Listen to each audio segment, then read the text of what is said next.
Hello everyone and welcome to the channel. Today is the first day of ECQ here in Manila, and we're going to be having ECQ status for the next 14 days. And I know it's a bummer. It can be something very, discouraging to a lot of us. People are going to be losing opportunities to create wealth, to be a little bit more complicated. We're going to be stuck at home.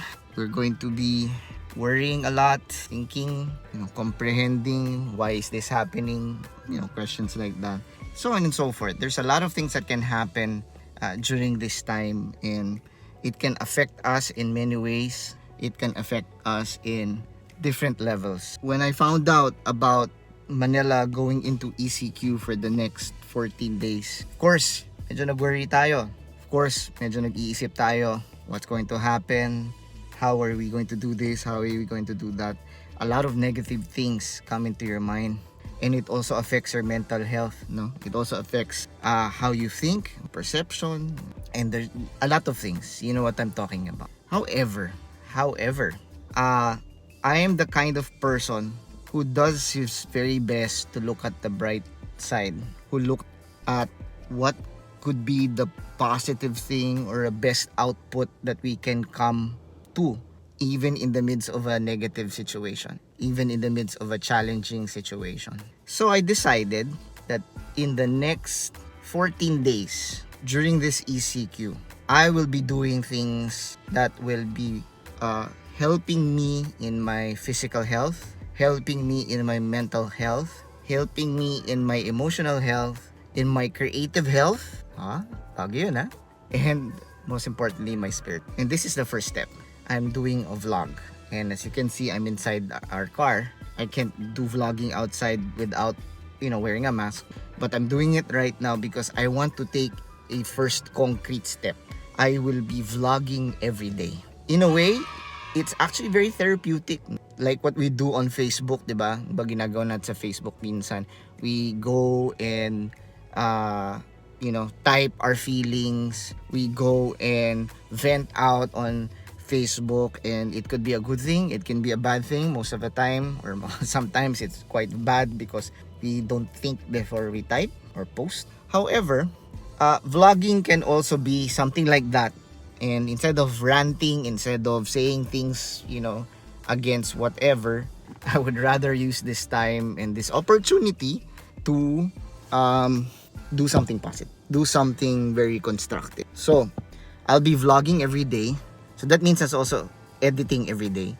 And hopefully, in the vlogs that you will be watching, you and I will be able to get nuggets of wisdom, nuggets of inspiration, nuggets of, I never thought about it that way.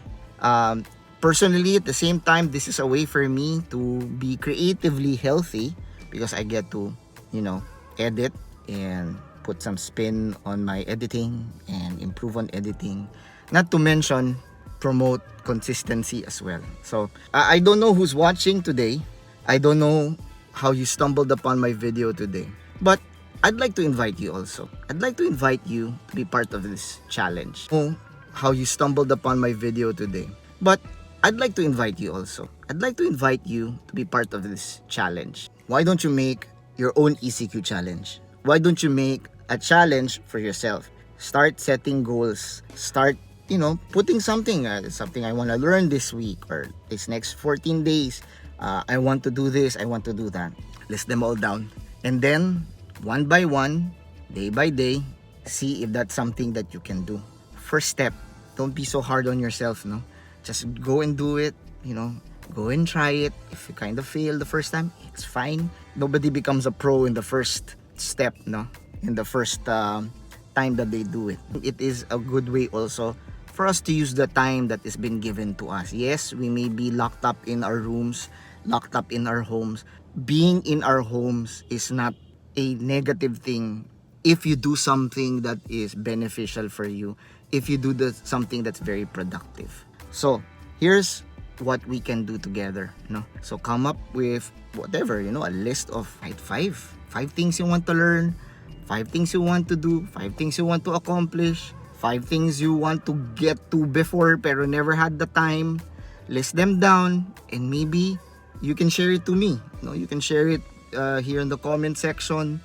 You can share it, post it on YouTube, and let's make the most of the time that we have. 14 days is still 14 days. Whether you're doing something good, something productive or not, the time will pass you by. The time is no respecter of persons. So, might as well use this time to make the most out of our circumstances. So again, as I end this video, I want to encourage you within the next 14 days. I challenge you, I challenge myself to make something good out of the 14 days. Do something productive. Do something that will impact your life even after this whole pandemic is over. Do something that you've wanted to do. Challenge yourself.